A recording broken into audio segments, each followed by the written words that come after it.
Kenapa Anda langsung percaya? Itu tidak masuk akal. Tidak ada kaitan antara satu cerita dengan cerita lainnya, faktanya apa itu kan tidak mungkin begitu. Sudah sekarang ganti perspektif bahwa ini bukan pelecehan. 5, 4, 3, 2, 1 and close the door. Sini saya ada Pak Mahfud. Pak Mahfud, apa kabar, Pak? Baik. Saya terima kasih banyak loh, Bapak. Sama ada, terima kasih. Ini luar biasa, Pak. Bisa deketin ya, Pak ya? Ya, oke. Nah, Pak, ini heboh nih, Pak. Heboh tentang apa? Kan banyak nih yang kehebohan kita banyak. Iya, betul. Tentang polisi. Oh, tentang polisi. Tembak-tembakan sama polisi. Yang mati CCTV, Pak. Iya. Katanya gitu, Pak. Iya. Terus kemarin saya sempat ngundang juga dari psikolog, katanya pelecehan.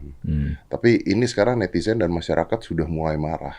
Karena mereka berpikir bahwa kasus ini nggak masuk akal gitu. Ya, Kok, saya tahu. Nah, ini kok terlalu dibuat-buat, terlalu drama gitu. Sampai akhirnya Pak Kapolri udah bertindak juga. Terus Bapak sudah ngomong juga. Iya. Nah, masyarakat ini sekarang bingung, Pak. Gimana ini, Pak? Iya, sekarang sih ibarat apa itu ya? Bisul kan sudah keluar nih. Batunya. Ini tinggal selanjutnya aja, tetapi memang kalau teknis hukumnya sih berikutnya saya kira tidak terlalu masalah karena sudah diumumkan sendiri sebagai tersangka, dan ketika seorang jenderal itu sudah tersangka, ndak main-main, buktinya udah kuat, saya konfirmasikan ke Polri, ke mana ya sudah tinggal hukum berikutnya. Tapi memang kemarin yang kita berdebar-debar itu kan skenario tentang adanya tembak-menembak ya. Betul. Wah itu bukan main tuh prakondisinya. Sebelum skenario itu dimunculkan kan tidak banyak yang tahu misalnya bahwa sudah ada jebakan psikologis kepada orang-orang tertentu untuk mendukung bahwa itu tembak-menembak. Siapa itu? Satu, Kompolnas. Kompolnas itu hari Senin dipanggil oleh Pak Sambo, diundang ke kantornya. Hanya untuk apa? Hanya untuk nangis di depan Kompolnas. Oh, iya, nangis. Saya teraniaya, kalau saya sendiri ada di situ saya tembak habis dia, katanya. Bukan hanya begitu kalau saya. Apa yang terjadi, Pak? Waduh, saya terhina, saya didolimi. Nangis gitu, mak jawab gitu aja. berarti ini drama, Pak? Iya, sebentar dulu. Oke. Kapan dramanya? Taruh yang dari Kompolnas tuh Mbak Pungki pulang. Nggak ngerti apa yang terjadi gitu. Ya udahlah, shock ini.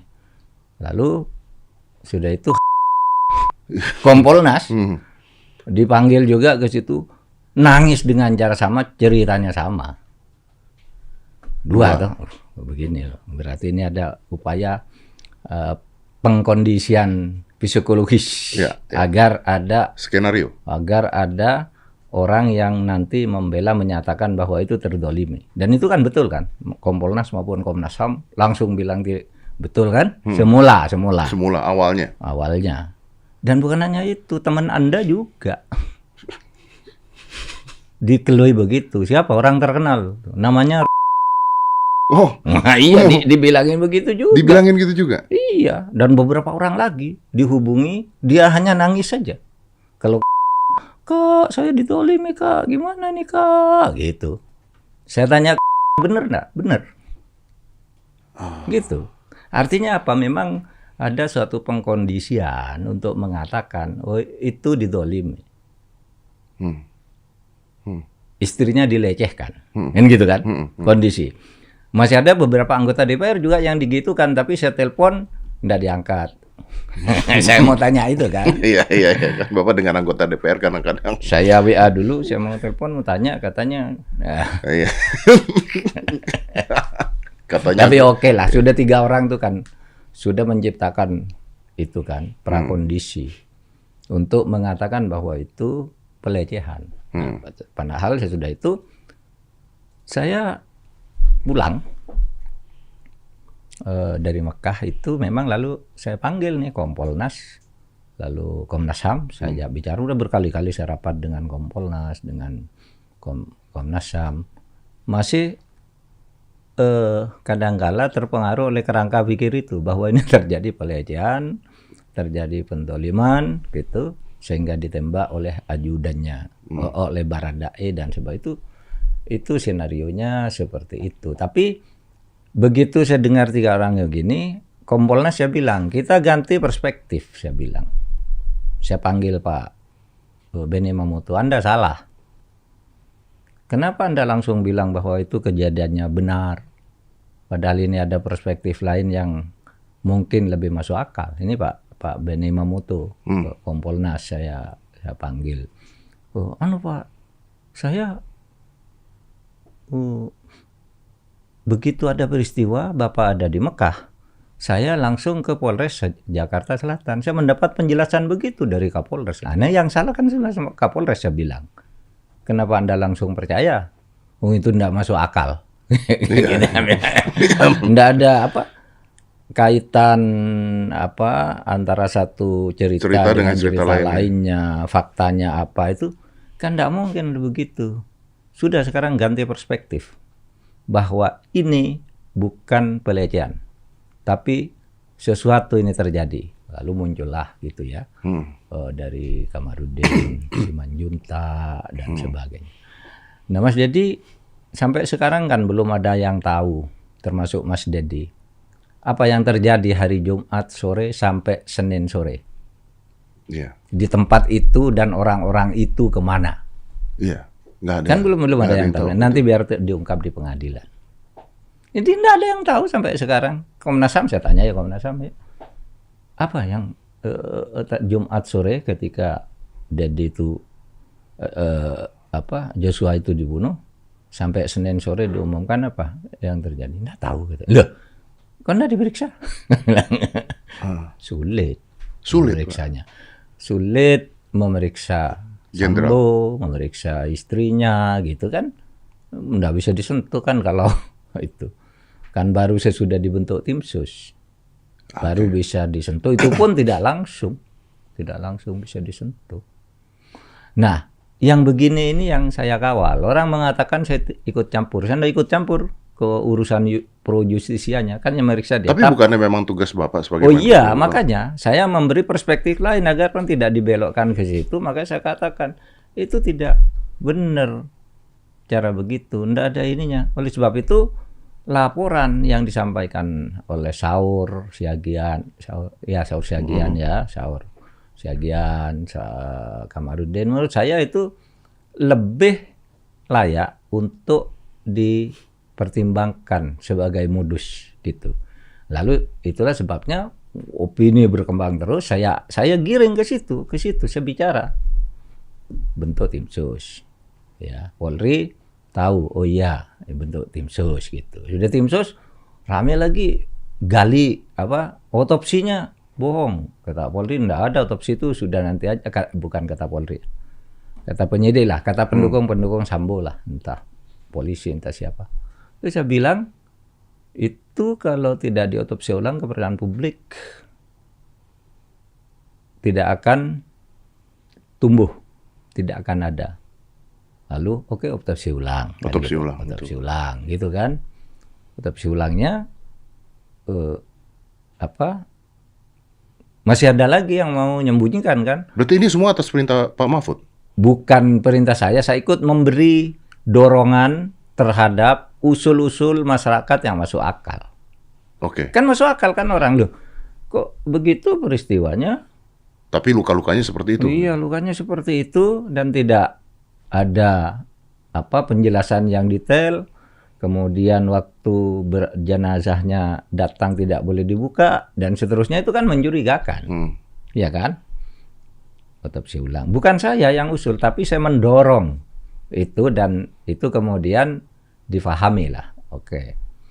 Katanya sesudah itu kan ada lagi yang bunyi gitu. Wah, itu hasil otopsi nggak boleh dibuka kecuali diminta oleh hakim. Saya bilang, siapa bilang? Saya bilang.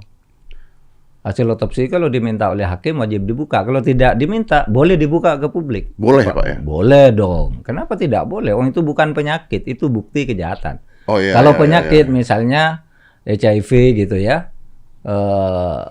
apalagi penyakit menular itu tidak boleh dibuka Ya, ke karena publik. bisa memalukan Iya, contohnya. Oke. kalau Tindak otopsi, kejahatan? iya, catatan dokter masa Anda boleh uang palsu aja diletakkan di meja, celurit di meja, Iya, ini di betul. meja, ini tunjukkan, masa ini enggak boleh, saya bilang. Bilang begitu. Akhirnya oke. Meskipun sekarang belum ya, belum, kan nunggu 4 minggu. Iya. Gitu. Dan banyak misteri di balik itu. Ya untungnya presiden kita tegas. Pesannya itu dibuka.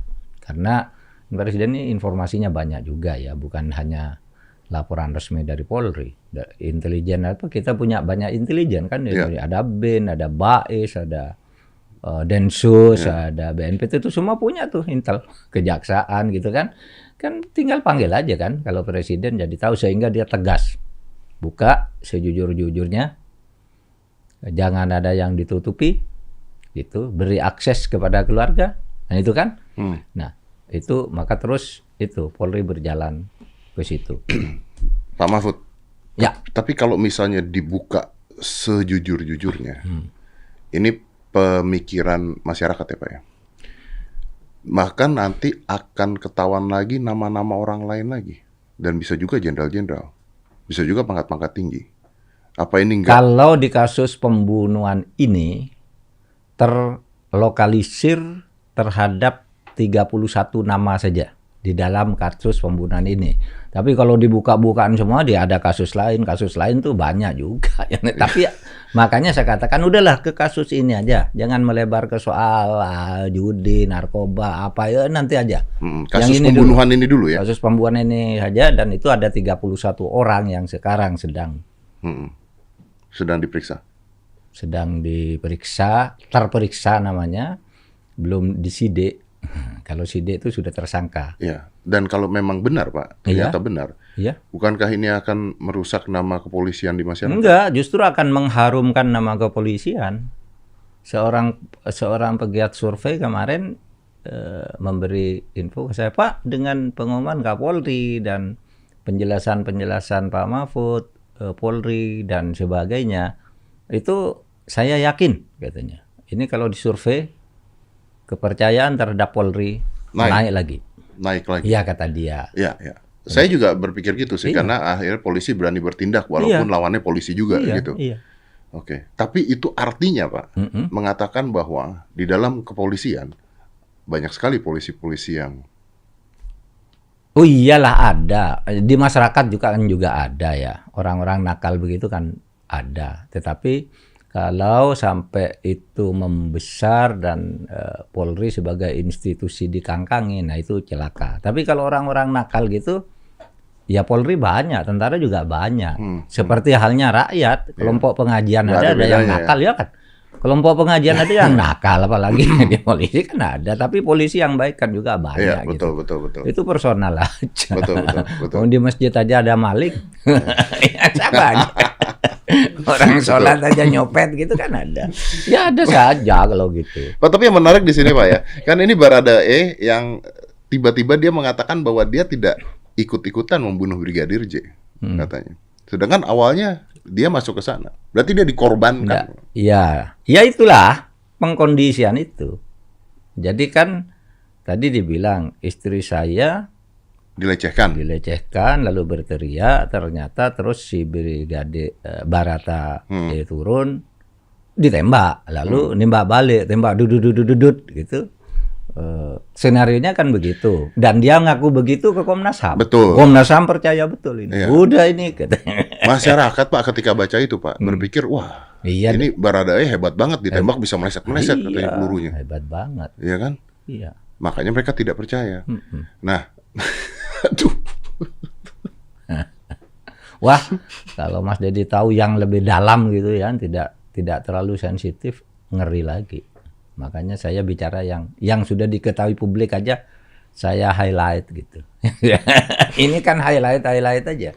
terhadap yang sudah dibicarakan publik. Oke, Pak. Saya tidak akan mencecar ke sana, Pak. Karena saya tahu posisi Bapak juga harus menjaga baik benar gitu. Iya, Jangan sampai terjadi kericuhan ulang lagi. Tadi ada yang berbisik, saya berangkat ke kantor. Mau wawancara ada di iya. Itu pintar menjebak tuh, hati-hati. Oh iya. Enggak, Pak, enggak. Untuk kasus ini tidak. Untuk kasus ini biar Pak Mahfud yang bicara. Saya pokoknya apa yang Pak Mahfud omongin saya dengarkan. Pertanyaan saya tidak akan menjebak. Cuman Pak, saya mau tahu Pak. Kan ada laporan kasus pelecehan, laporan ke polisi. Iya. Harusnya dicabut dong Pak. Nah itu salah satu yang hari ini saya komunikasikan ke Barreskrim.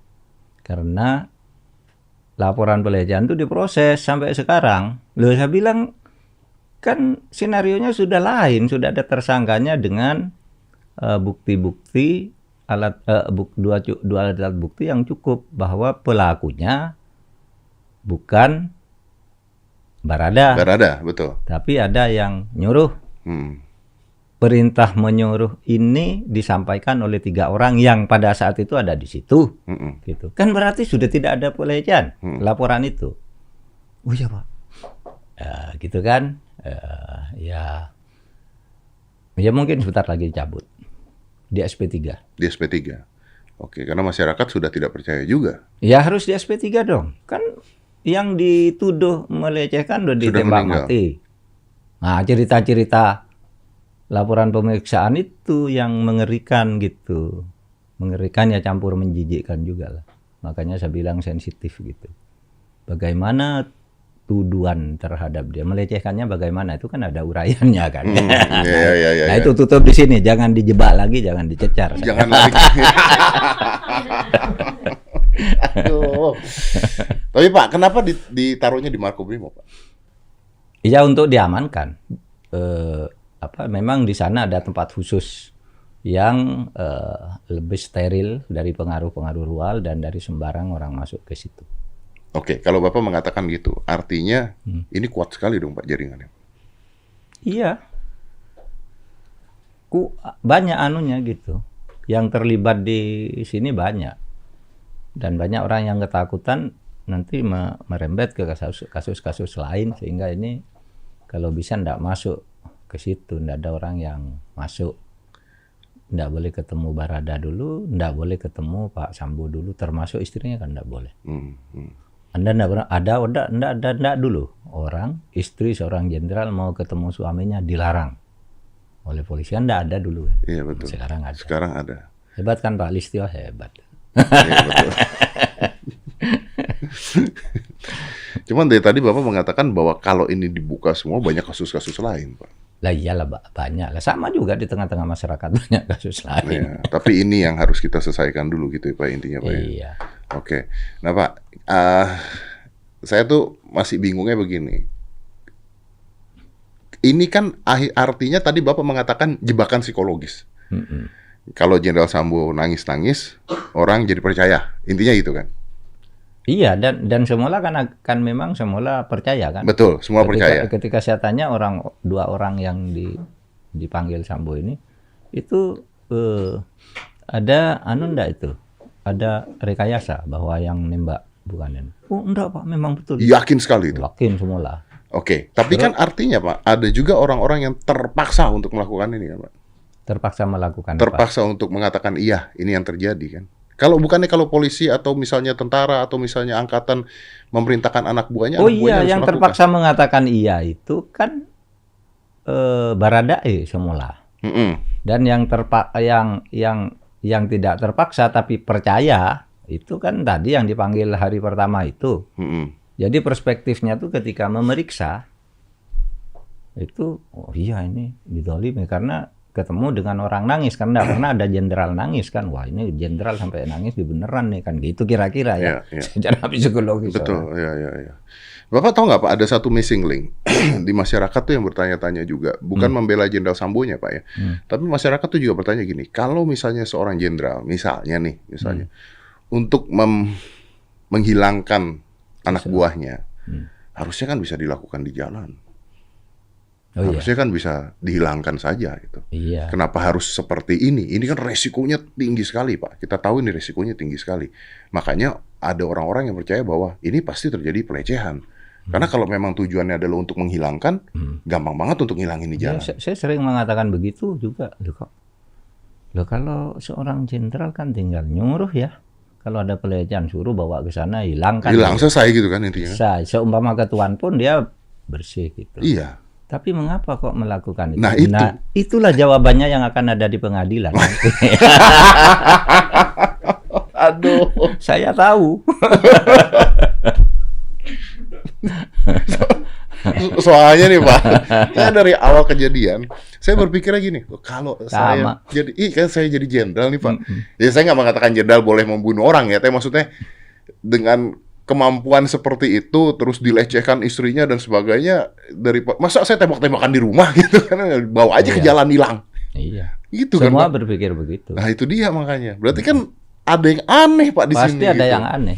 Oleh sebab itu keanehan itu nanti akan dibuka. Apa sih sebenarnya? Oke. Tetapi sebenarnya kalau di dalam hukum pidana itu namanya motif. Nah, motif itu diperlukan untuk menjelaskan kejadian. Kenapa sih melakukan itu? Tapi seumpama motif itu tidak terungkap, kalau hukum pidana itu faktanya bahwa ada orang membunuh, terbukti bahwa dia membunuh atau memerintahkan membunuh, itu sudah cukup. Motifnya bisa tidak ketemu. Karena motif itu sebenarnya kan untuk tahu bahwa orang ini motifnya apa. Kalau motifnya oh ini orang gila, kan? Jadi diadili kalau orang gila. Gitu. Iya betul. Kan? Motif itu kan untuk mengetahui bahwa dia sehat apa enggak. Gitu. Tapi bahwa dia membunuh. Tapi apakah motif itu mempengaruhi Pak keputusan pengadilan? Pasti. Mempengaruhi. Pasti mempengaruhi pertimbangan hakim, tetapi tidak akan membatalkan kesimpulan yang konstruksi hukumnya udah jelas. Jadi pembunuhan tetap pembunuhan. Oh iya. Hukumnya sama, walaupun motifnya bela diri, Pak. Oh, kalau bela diri lain lagi, ada alasan pemaaf, ada alasan pembenar kalau di dalam hukum itu ya. Ada alasan untuk meniadakan hukuman, ada 3. Ada terjadi sesuatu, oh iya ini terjadi tapi tidak perlu ada hukuman. Misalnya ya. Tapi ada juga terjadi sesuatu ini benar karena dia membela diri. Ya kan? Itu dalam hukum dasarnya oh ini benar terjadi tapi dia terpaksa. Ya.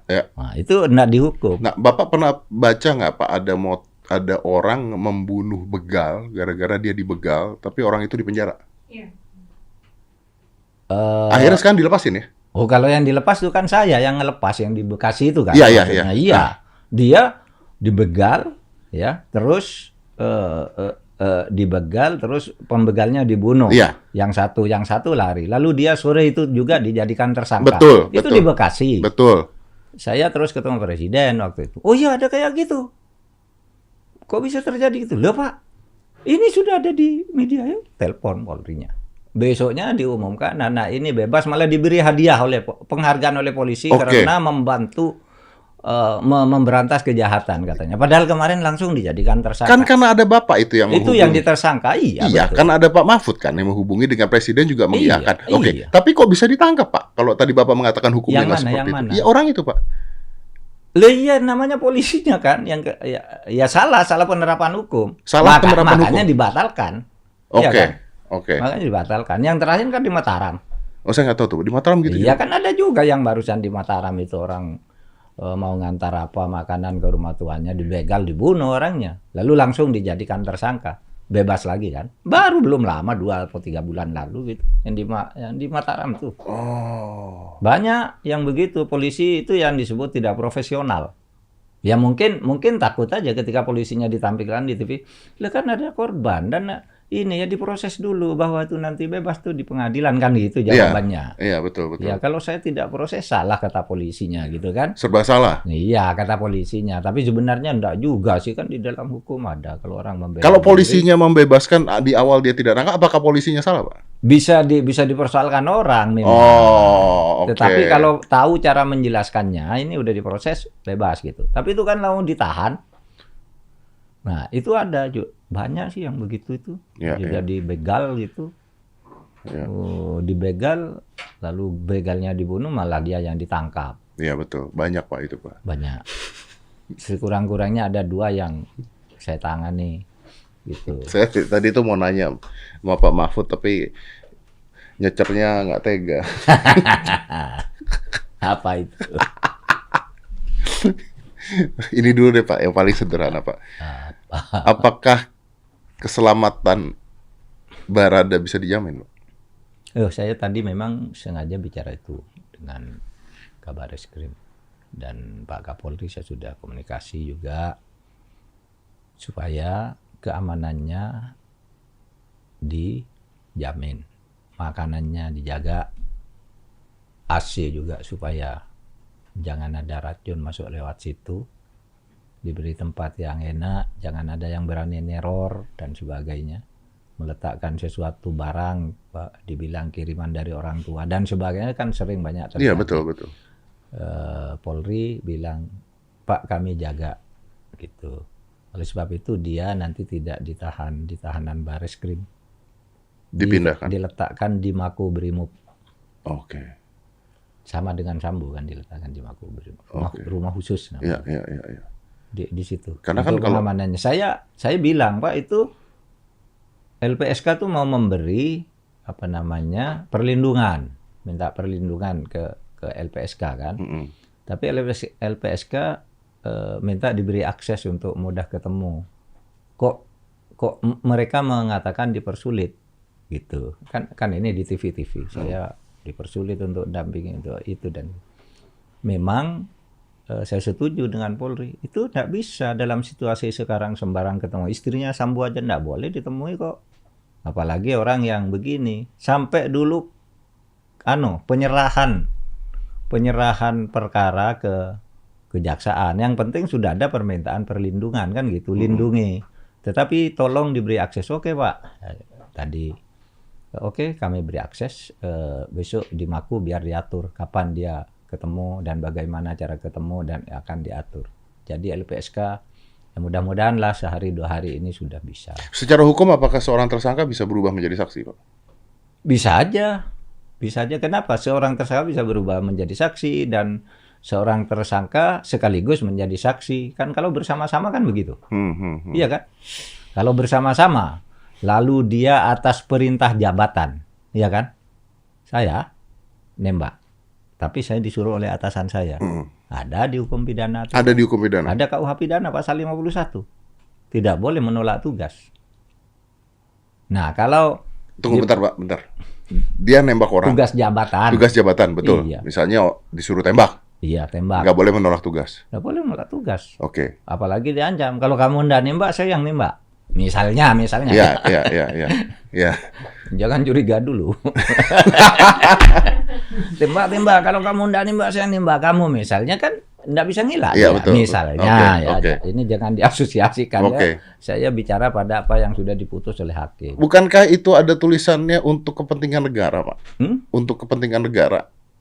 Yang mana? Yang kalau misalnya dia harus mengikuti atasannya. Iya, makanya. Karena jabatan, ya, lalu dia tidak boleh nolak. Betul. Gitu kan? Betul. Kan itu doktrinnya begitu. Ya. Di perintah atasan harus tunduk, jangan tanya gitu. Betul. Ya, perintah jabatan. Lalu ternyata salah, maka dia bebas secara hukum. Dia bebas secara hukum. Bebas secara hukum karena dia dipaksa. Kan gitu di dalam pasal 51 KUHP kalau itu. Tapi dipaksa betul apa enggak? Apa ada cara lain untuk menghindar dari itu? Gitu.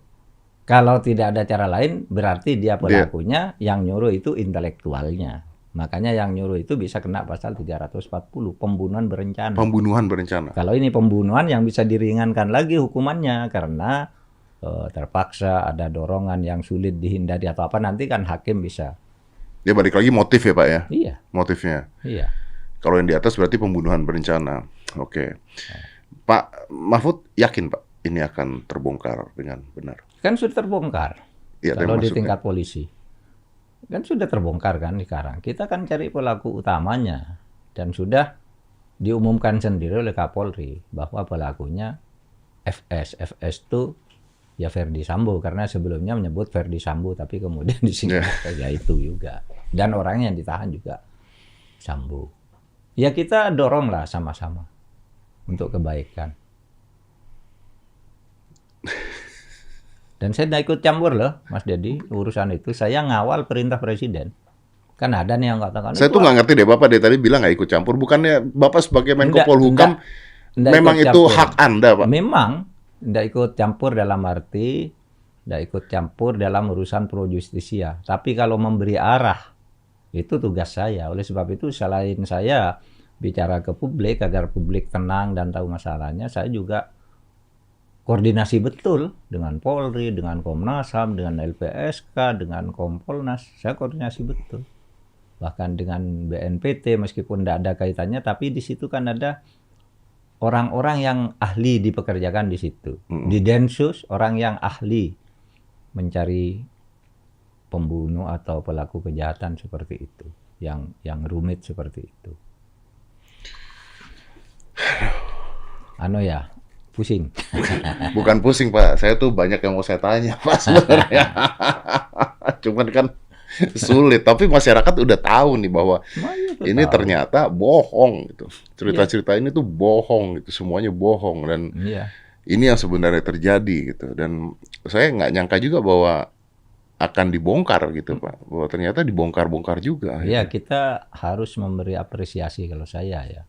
Apresiasi kepada ya Kapolri tentu saja yang nomor satu, yang kedua ya para bintang 3, Pak Agung, Pak Agus, Pak Doviri, kemudian Pak Gatot, dan yang lain-lain lah yang itu yang gigih itu untuk menindak secara benar dan fair sesuai arahan presiden, tapi buktinya harus kuat, bukan hanya karena diperintah presiden lalu menetapkan orang dianu dulu, dikonstruksi hukum. Nah, kenapa terkesan lama, Pak? Ya karena memang tidak mudah kan kasus ini.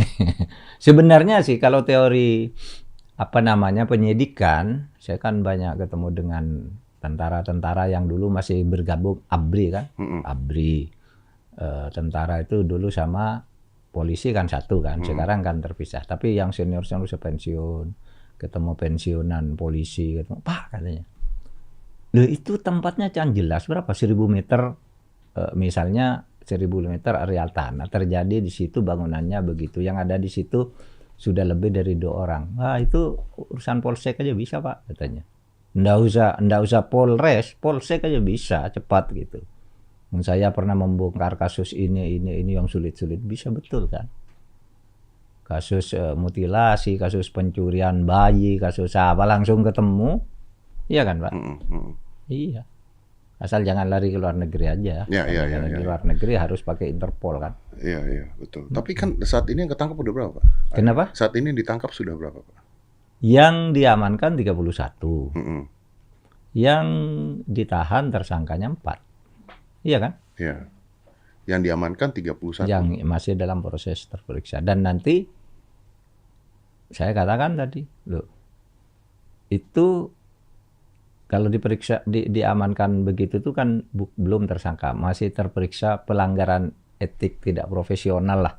Kok AC bisa hilang, kok ini bisa orang masuk kayak gitu-gitu. Itu semua nanti akan diperiksa. Kalau di antara mereka ada yang memang sengaja membantu, akan ada lagi. Ya maksud saya itu terdakwa. Kan bisa terjadi juga, berarti ada yang membantu bisa juga terjadi. Kan? Ya menurut saya ya harus dibersihkan. Tapi bukannya gini Pak ya, kalau misalnya nih Pak, sekarang kita jadi polisi nih Pak, kita belum ada bintang deh gitu, misalnya. Terus tiba-tiba terjadi hal seperti ini gitu. Terus yang minta tolong gitu, bintang 2 nih Pak. Minta tolong ke orang yang belum punya bintang. Betul. Apa kita nolak nggak deg-degan Pak, besok kita hilang? Iya makanya. Nah kalau gitu dia salah nggak Pak? Makanya saya bilang tidak salah. Nggak salah? Itu ke perintah jabatan kan, di perintah atasan. Tapi dia tidak bisa mengelak. Kan dia bisa. Karena bahaya dia kalau. Berarti itu pun termasuk karena dia takut. Oh iya. Iya, kan bisa. Tinggal nanti bagaimana itu pembelanya, jaksanya mengkonstruksi itu. Nah ini tugas saya berikutnya udah nggak ngurus polisi lagi, jaksa sekarang. yang akan mengolah ini, yaksa ini yang akan saya kawal berikutnya. Ya soalnya Pak, maksud saya gini Pak, kalau misalnya nih saya di Kapolsek atau Kapolres nih gitu, misalnya nih gitu ya, terus saya punya bahan CCTV-nya gitu, tiba-tiba datang segerombolan polisi-polisi yang tingkatnya di atas saya gitu, dimintain gitu, saya nggak ngasih, gimana caranya gitu Pak? Iya. Kan mau nggak mau kan ya udahlah gitu kan. Iya udahlah, nanti diperiksa saya nggak bisa mengelak gitu. Kalau saya ngelak saya bahaya atau saya bisa dicopot dan sebagainya dan sebagainya. Itu akan menjadi pertimbangan untuk kalau tidak membebaskan ya menghukum ringan. Iya kan? Menghukum ringan itu bisa kamu seharusnya ngelawan gitu. Padahal enggak boleh kan misalnya kata hakim. Udahlah dihukum 1 tahun tapi masa percobaan 2 tahun dihukum. Atau kamu salah tapi tidak dihukum, ada yang begitu vonis itu banyak. Oh, ada dinyatakan salah tapi tidak dihukum, ada. Tapi dinyatakan bebas karena memang tidak salah karena terpaksa, atau dihukum sedikit masa percobaan sekian. Sebenarnya keadilan tuh banyak pilihan ya untuk menegakkan keadilan itu. Yang penting kan keadilan itu kan hati nurani dan rasionalitas ketemu kan. Rasionalitasnya begini lalu hati nurani kita bicara apa. Disitulah sebenarnya hakim yang harus menghidupkan ini hati nurani dan public common sense itu terutama ya. Ini kan public common sense tidak bisa dibohongi ini yang sekarang misalnya. Ya cerita apapun orang tidak percaya. Orang nggak percaya, iya betul. Nah Pak, kalau misalnya Pak Sambo ini betul-betul sudah terbukti Pak, berapa lama Pak? Hukumannya? Wah itu terserah hakim nanti. Tapi ancaman maksimalnya itu hukuman mati. Kalau hukuman mati, ancaman maksimalnya, ya kalau terbukti dan hukumannya di bawah 15 tahun, itu tidak adil. Ancamannya hukuman mati kok cuma kena 15 tahun kan gitu. Itu tidak adil, oke. Kalau terbukti ya? Kalau terbukti. Orang yang membantu Pak, masuknya juga ikut pembunuhan berencana nggak? Enggak.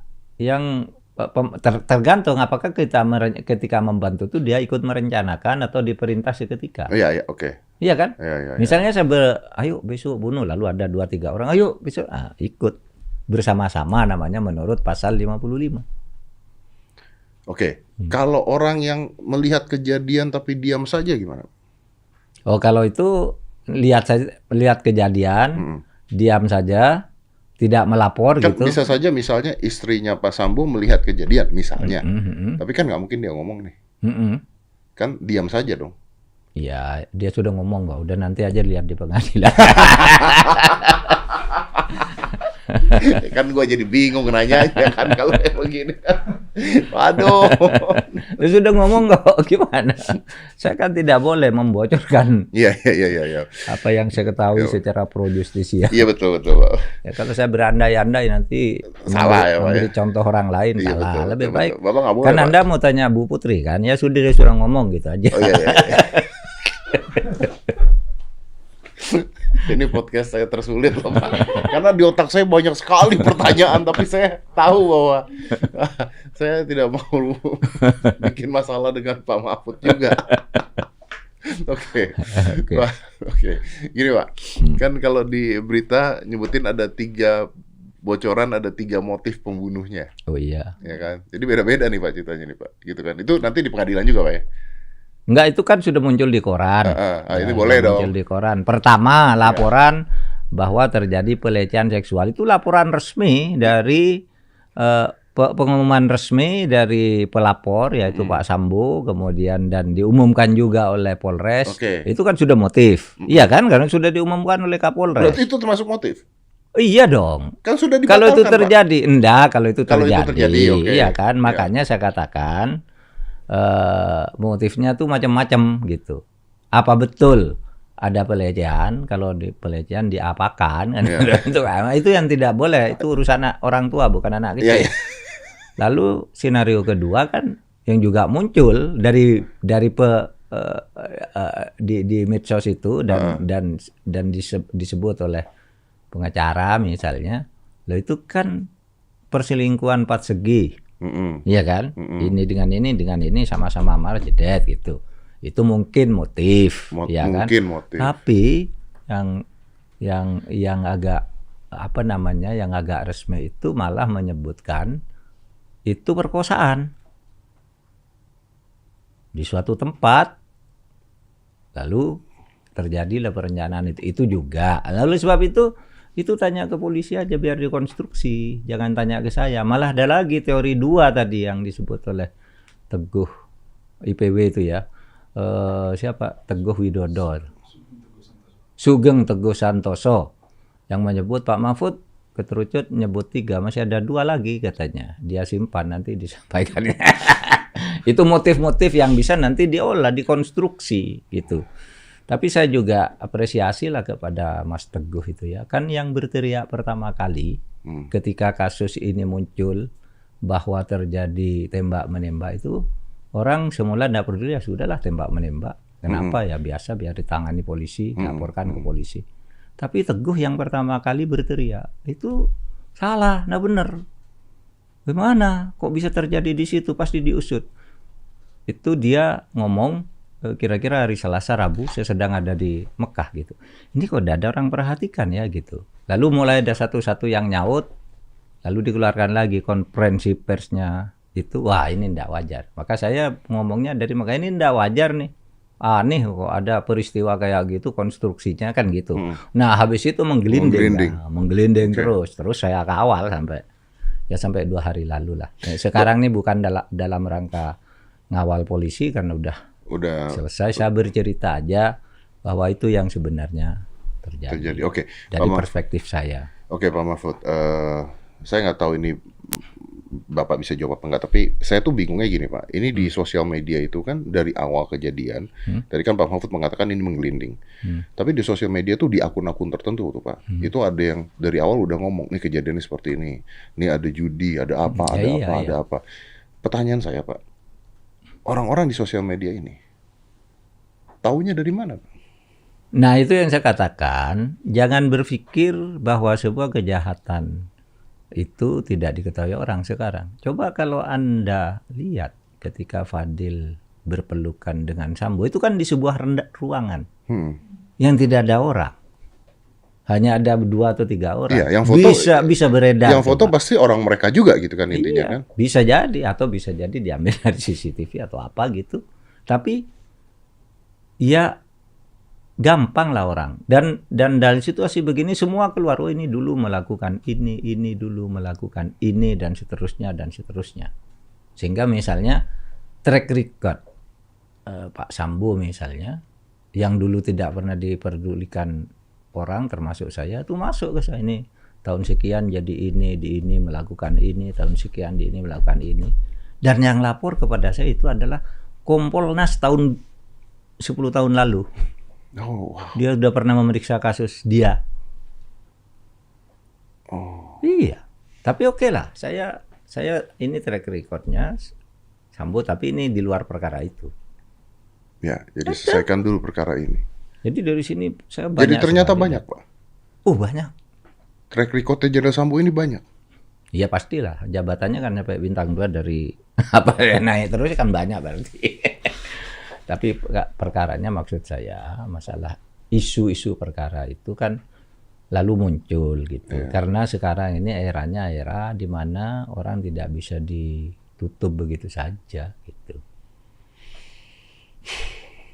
Dan artinya netizen juga harus pintar-pintar dong ya. Oh iya. Dalam artian gini, ketika ngelihat Jenderal Sambo pelukan dengan Pak Fadil, bisa saja Pak Fadil nggak tahu apa-apa, kasihan doang. Iya, kan? bisa juga. Karena tadi dikatakan Jenderal Sambo nangis-nangis kemana-mana. Iya, Jenderal Sambo nangis. Hari Senin itu. Katanya ditolimi, saya ditolimi Kak, saya tanya tolimi, saya dilecehkan, enggak nyebut siapa gitu kan. Cuma nangis saja. Baru sorenya jumpa ada keterangan pers itu terjadi tembak menembak antara Brigadir Joshua dan Barada. Kan gitu. Tapi sebelum itu sudah ada pengkondisian untuk mendukung teori atau skenario itu, pelecehan tersebut. Sehingga pembelaan di saat-saat awal kan datangnya dari Kompolnas. Yang ditangisi tadi itu berarti. Iya. Pembelaan datang dari Komnas HAM. Gitu kan. sesudah saya ini enggak tahu nih, Komnas HAM enggak tahu kalau ini dipanggil, ini enggak tahu kalau ini dipanggil gitu. Saya baca sendiri-sendiri lalu saya bikin kesimpulan, ini skenario, saya panggil, berubah perspektif Kompolnas sekarang. Kawal ini. Oleh sebab itu sebenarnya Pak Beni Mamoto yang sekarang dibully itu sebenarnya hanya ngomong sekali itu. Tapi kan di setel terus seakan-akan baru ngomong kemarin. Iya, betul. Padahal dia sudah mengubah sikapnya dan dia justru yang membuat surat resmi itu agar ini Pak supaya dimakamkan secara polisi sebagai penghargaan. Kan semula enggak mau. Sampai saat-saat sesudah diekshumasi itu. Kirim surat, akhirnya boleh dengan cara ini. Akhirnya kan bersih lah sejak ekshumasi itu. Dan ya Pak ini juga yang menjelenterkan informasi ke saya bahwa terjadi penghilangan barang bukti, semua udah diganti, hasil olah TKP pertama dan kedua berbeda karena yang TKP pertama ini yang ada batik sekarang barangnya bertambah 1. Dia yang lapor nih Pak Beni Mamoto. Karena dia berubah perspektif. Ya CCTV hilang aja tiba-tiba ketemu. Iya, berubah perspektif seperti yang saya katakan. Kita harus ubah perspektif. Beda ini, saya bilang. Aneh kayak gitu. Semula masih, enggak Pak, saya berubah perspektifnya. Kita angkat tuh dulu tuh, yang dari pengacaranya tuh, dari Kamarudin, dari Saur. Kita dorong. Gitu. Nah, disitulah kemudian dibentuk tim sus kan. Itu pun masih ada yang mau menghalangi kan, ya kita kawal lah, ya kan menegakkan kebenaran, tapi saya ngawal sekali lagi tidak ikut ke pro justisia. Ya, saya mengawal agar ini diperhatikan dan itu wewenang saya sebagai Menko Polhukam dan saya selalu melakukan itu selama ini kalau membongkar kasus. Ya, betul. Pakai penguatan opini publik tapi yang rasional. Oleh sebab itu saya bersinergi dengan NGO, dengan tokoh-tokoh aktivis dan sebagainya itu dalam rangka itu. Indonesia ini butuh Bapak banget loh Pak. Iya. Karena Bapak itu berlebihan. Enggak. Itu berlebihan. Enggak, karena Bapak yang berani tiba-tiba ngomong gitu loh. Yang lainnya diam, Bapak tiba-tiba. Loh, kan Presiden ngomong juga ngomong. Pokoknya dibuka. Nah, ini modal itu. Dan saya ketemu dengan Presiden itu tadi. Saya masih percaya polisi dan Kapolri bisa menyelesaikan ini. Tapi yang terakhir itu karena agak lambat kan. Tapi harus cepat, kata Presiden. Nah, kata-kata harus cepatnya itu, maka sesudah bicara itu langsung diumumkan. Aduh. Saya bilang ke saya, ada Pramono Anung. Saya percaya Pak Menko, tapi harus cepat. Artinya saya balik kalimat, kalau Pak Presiden percaya asalkan cepat, bukan tapi cepat, asalkan cepat. Artinya apa? Kalau tidak cepat, kepercayaan itu bisa hilang. Gitu kan? Iya kan? Ya gitu. Saya sampaikan ke Polri begitu. Itu kata Presiden harus cepat. Bener juga. Loh, iya, analoginya bener Pak ya. Iya. Selesaikan, tapi cepat. Gitu iya, ya? saya percaya. Bilang ke saya dan ada Pramono, Pak Menko, saya percayalah Polri bisa menyelesaikan ini kan masalah. Sebenarnya saya semua, kata Presiden, ini sama dengan kita Presiden. Sebenarnya saya anggap nih semula biasa saja, orang tembak-tembakan ya biasa ya, sudahlah selesaikan. Iya, semua masyarakat berpikir tapi gitu Pak. Ternyata kok jadi begini, ini harus cepat. Saya percaya Polri bisa gitu. Asal cepat. Asal cepat gitu. Berarti kalau cepat kepercayaannya hilang kalau tidak cepat. Iya. Lalu saya sampaikan ke Polri, saya ngomong di media, ya Presiden percaya asal cepat. Dan memang dia tidak mudah, dan menurut saya untuk kasus seperti ini 4 minggu itu cepat, tidak terlalu lama. Ya, karena harus hati-hati juga. Iya. Kan ada yang sampai bertahun-tahun di luar negeri sekalipun sampai bertahun-tahun. Nah Pak, saya mau nanya Pak, Bapak kan mengerti sekali tentang hal ini. Mungkin Bapak udah punya jawabannya, cuma nggak bisa nge-share. Dan Bapak ngerti sekali tentang dunia internasional. Apakah kejadian seperti ini ada di negara lain Pak? Loh, baru siapa tadi yang bercerita di ini tentang pembunuhan di Amerika itu. Sampai setahun baru terungkap. Polisinya sulit mengungkap, dibawa ke pengadilan, jaksa memberi fakta lain, pengacara fakta lain, ditunda lagi sidangnya untuk pembuktian. Jadi banyak, itu kan ada buku Peradilan yang Sesat itu ya. Ya yang kayak gitu banyak kisahnya di luar negeri itu kisah nyata. Banyak yang kayak gitu. Tapi makanya saya bilang ini termasuk cepat lah. Makanya saya bilang begitu itu selesai saya langsung touch Pak Kapolri, Pak selamat Pak. Bapak telah menolong bangsa Indonesia dan Bapak sukses. Dan betul kan pujian publik kan datang Betul. untuk Pak Kapolri. Wah, ini berarti nggak boleh salah langkah nih Pak ya? Oh iya, nggak boleh. Masih ada lagi, tanya apa aja dah. Tapi saya boleh jawab Ya, apa makanya, saja. saya sih mau nanyanya banyak Pak, tapi saya tahu Anda tidak akan jawab, jadi percuma. Diuju lagi pakai nanya squad lama siapa? Nggak mungkin dijawab. Nggak mungkin dong. Nggak mungkin lah. Tuh kan nggak mungkin lah. Makanya deh tadi. Tapi yang pasti gini Jo, polisi ini lagi ribet banget, lagi sibuk banget. Jadi kan ada berita pesulap merah dilaporin sama asosiasi dukun. Iya. Baca nggak? Gue baru tahu ada asosiasi dukun. Saya juga baru tahu ada asosiasi dukun. Kayaknya nggak akan diurus dulu kan, urusan ini lebih besar. Oke Pak, Mahfud terakhir Pak. Sebaiknya, karena masyarakat percaya nih sama Bapak. Sikap masyarakat gimana sekarang Pak? Sebaiknya percaya kepada Polri akan segera membawa menyerahkan kasus ini ke kejaksaan. Dan sebaiknya kita kawal juga kejaksaan untuk mengerjakan ini dengan sebaik-baiknya. Dan juga saya berharap pengadilan supaya, kan ini kan pengadilan nanti kan Jakarta Selatan yang akan mengadili. Supaya ya hati nurani publik itu supaya diperhatikan sesuai dengan bukti-bukti yang ada. Karena begini, kalau hukum itu bisa dibuat-buat lah. Kalau nganggap ini tidak salah, cari aja satu pasal. Ini tidak ada gitu, bisa. Tapi orang tidak salah bisa juga dihukum. Dicari aja pasal ini. Nah, itu yang sering saya katakan, industri hukum tuh gampang sebenarnya bagi orang yang ngerti hukum. Oleh sebab itu orang ahli hukum tuh harus dibimbing oleh nurani, kejernihan nurani. Bukan hanya otak. Kalau otak tuh bisa kok cari pasal apa aja kalau membuktikan ini, tidak membuktikan ini. Nah, itu tugas hakim. Bagaimana menajamkan nurani hakim. Berarti hakim pun nanti harus dipilih Pak ya? Iya. Harus dipilih apa maksudnya? Harus yang terpilih sekali. Oh iya, mudah-mudahan lah. Mudah-mudahan. Tapi saya kira kalau kasus ini ya sulit lah mau mencari-cari juga. Yes. Artinya masyarakat, apa artinya masyarakat mengawal itu baik ya Pak ya? Oh, menurut saya baik. Justru kita membangun demokrasi itu. Demokrasi itu kan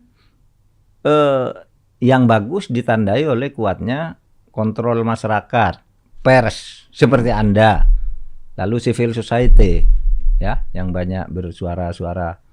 Itu kadang-kala jangan diabaikan. Ya mungkin kita tidak sependapat dengan orang-orang civil society yang terlalu Keras. keras seperti siapa misalnya Usman Hamid atau Haris Azhar. Sering saya tidak sependapat, tapi negara butuh orang-orang yang seperti itu. Oke. Karena demokrasi itu harus ada keseimbangan dari masyarakat kan. Kalau cuma perintah sendiri lalu dipercaya sepenuhnya ya bisa nyeleweng. Kalau saya ini Biarkan bicara. biarkan, saya undang tuh civil society, ayo ke kantor saya ngomong. IJW kamu mau ngomong apa? Gitu. Partnership ayo ngomong ke kantor saya. Usman Hamid kamu ngomong ayo ke kantor saya. Haris Azhar ayo ngomong ke kantor. Enak tuh kalau ngomong mereka. Saur Siagian itu kan sering juga saya panggil semua. Memang kenapa? Memang mereka ini bagian dari negara, bagian dari penguatan demokrasi kita yang dulu kita perjuangkan. Dulu kan tidak boleh begitu, Iya, bisa betul. ditangkap. Oh, iya, betul. Sekarang Hilang, Pak. kan bagus, dulu hilang. Hilang. Hilangnya lebih bersih daripada kasus ini lah. Ya, iya.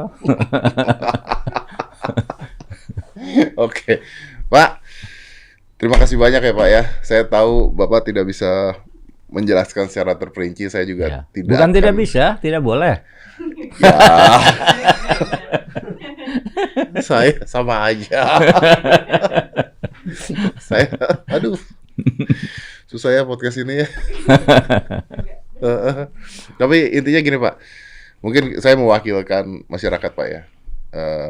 Jangan pernah berhenti bersuara Pak. Oh iyalah. Walaupun Katanya ada DPR yang menjuluki Bapak Menteri Komentator. Oh katanya. iya, ya ini nih kalau ini saya jawab. Waduh, ini dijawabin. Oke, Pak. Kan begini, saya bilang ini kasus ini, ya saya spontan aja, kasus ini aneh ya. Biasanya DPR itu ribut, kalau ada kasus seperti ini, kok ini diem ya?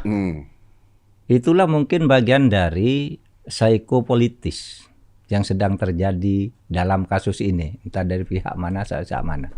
Lalu yang lu itu Menko Polhukam tuh jadi komentator. Loh, saya enggak jadi komentator, memang tugas saya memberi pencerahan dan menjelaskan situasinya. Dan lalu ada yang jawab, DPR kan tugasnya bukan begitu. Loh, selama ini melakukan itu. Broto Seno itu terpidana lalu diangkat lagi sebagai polisi. Ya. Lalu orang ribut, DPR ribut, Bambang Pacul ribut. Masa orang koruptor? Bisa, gitu kan? iya. Orang koruptor dekat polisi, apa jasanya koruptor? Nah, karena Bambang Pacul ribut, ikut campur, lalu Polri membuat perkap untuk memecat ini. Gitu kan? Artinya DPR ikut. Dalam banyak kasus saya bersama DPR. Misalnya ketika saya memberi amnesti kepada Saiful Mahdi di Aceh. Itu kan orang dihukum hanya karena mencuit yang tidak sesuai dengan pimpinan fakultas. Dihukum, ini udah masuk penjara, kita beri amnesti. Tapi kalau diberi amnesti harus sebelum tanggal 8, karena DPR tanggal 9 sudah reses kan. Nah ini kita kirim surat ke DPR tanggal 6, nah 2 hari sebelumnya. Nah, pada saat sidang DPR penutupan, itu kan tidak ada. Mbak Puan belum baca suratnya karena dia sedang di London. Dia baru mau datang pagi langsung memimpin sidang. Nah, saya minta bantuan DPR dengan Mas Dasko itu lancar itu. Sudah Pak Menko, saya bantu. Itu ikut campur kan? Ikut campur. Sudah Pak Menko, saya bantu. Dibantu sama dia, lalu diumumkan di sidang hari itu juga. Oh, ikut. Loh, DPR itu ikut ribut manggil kalau ada kasus apa, itu kasus pencabulan apa, itu kan bicara semua. Iya, betul. Iya kan? Iya. Loh kok ini Diam saya gitu. heran kok diam. Kan katanya nggak diam, lalu dia bilang, tugasnya DPR tuh bukan bicara begitu. Loh, selama ini bicara begitu. Kok dalam kasus ini tidak? Tetapi ya enggak apa-apa. Karena orang punya apa posisi tersendiri terhadap siapa. Saya cuma sebenarnya sih saya enggak ngeritik DPR dalam artian ini kok DPR biasanya rame kok ini diem tuh. Ada yang bicara ada bicara yang sebentar tapi menghilang. Siapa itu? Itu DPR. Wah, galak. Hari pertama ini bagus nih, jadi partner saya nih. Tapi sudah ngomong 3 kali itu, 3 hari dipanggil televisi. Sampai sekarang hilang. Enggak ngomong lagi. Lah kemana ini orang? Kan gitu kan. Jadi saya heran gitu aja. Makanya gitu. Bapak sindir supaya ngomong lagi. Iya, saya sindir aja. Bukan sindir sih, saya enggak bermaksud menir, tapi saya heran nih. Jangan-jangan ini yang merupakan bagian dari psikopolitis yang saya katakan. Atau political barrier. Ya kan? Iya. Psiko hierarkisnya kan sudah dibedol tuh. Betul. Ambil semua pindah itu. Betul. Sudah psiko hierarkis sudah hilang sekarang. Tapi hutang budi belum. Ya itu tadi maksud saya, kenapa ya DPR kok lalu ya ada yang marah. Lalu Pak Menko tuh kok mengumumkan tersangka? Saya enggak mengumumkan, saya memberitahu bahwa tersangkanya 3. Karena saya baru ketemu Kapolri. Maka ketika Kapolri menjelaskan kemarin tersangkanya sudah 3, sekarang tambah 1 jadi 4 kan itu waktu menjelaskan itu kan itu membenarkan saya bahwa saya ketemu dia memang 3, cuma belum diumumkan karena saya tidak ngumumkan, saya memberitahu aja. Kalau mengumumkan kan berarti namanya ini ya tamu dianggap sekian dengan dugaan sekian pasal sekian, enggak. Saya bilang tersangkanya sudah 3. Dari mana? Dari Polri. Gitu aja. Loh, saya kan kalau ditanya tidak pernah menahan fakta kan, saya langsung spontan aja, kecuali hal yang sensitif yang tadi banyak ditanyakan tuh nunggu dulu pengadilan. Iya Pak. Itu. Tapi bener loh Pak, tadi kalau saya ngomong gitu Pak, maksudnya gini, seorang Jenderal Sambo juga mungkin banyak sekali jasanya kan, pastilah gitu. Jadi orang-orang yang hutang budi juga banyak kayaknya. Iya, itu yang disebut. Iya kan. Jadi ketika mau ngomong ya aduh nggak enak nih, pernah begini, itu kan susah juga. Iya kan banyak juga ya orang yang jengkel apa gitu, nggak berani ngomong. Meskipun dia punya posisi, tapi lapornya ke saya misalnya, sehingga saya tahu banyak. Oh, iya. Anda kok ngomong sendiri, wow bapak aja. Gak apa-apa yang tahu banyak baik Pak, kita nggak usah tahu lah Pak. Tambah tahu tambah serem Pak kita Pak. Tapi kalau Pak terus bersuara Pak, orang dibayar negara untuk bersuara ya Pak ya, masa nggak bersuara? Gimana sih? Ya. Baik Pak Mahfud, terima kasih banyak. Saya Terima kasih. mewakilkan teman-teman di sini juga netizen, terima kasih karena Bapak nih jadi kayak penerang gitu. Jadi Ya sama-sama lah. Harus banyak penerang itu, termasuk ini kan. Ini penerangan kecil dari saya, kalau nanti sudah masuk Saya tuanya aja, Anda, Pak. iya, itu tambah terang. Ya. Lampunya tambah banyak. Lampu ditambah banyak ya Pak ya. Harus begitu, orang harus Saya berani habis ini ngomong. harus ke LPSK nggak Pak? Nggak usah dong. Nggak, dari omongan Bapak. Nanti kalau ada apa-apa minta perlindungan saya aja. Oh iya Pak. Pak Mahfud sehat-sehat selalu ya Pak ya. Ya. Sehat-sehat selalu Pak. Terima Ketemu kasih lagi. banyak Pak. Terima kasih banyak Pak. Oke, thank you. Let's close this. Ini serem sekali pembicaraannya, tapi ya banyak pertanyaan-pertanyaan yang ya saya tahu lah bahwa Pak Mahfud berada di posisi yang harus menunggu juga karena tidak bisa sembarangan bicara juga karena ini menyangkut banyak perihal juga dan untuk keamanan negara juga. Dan Pak Jokowi udah mengatakan usut tuntas setuntas-tuntasnya dengan waktu yang cepat. Jadi kita tunggu hasilnya di pengadilan secepat-cepatnya. Thank you. Let's close this. 5, 4, 3, 2, 1. And close the door.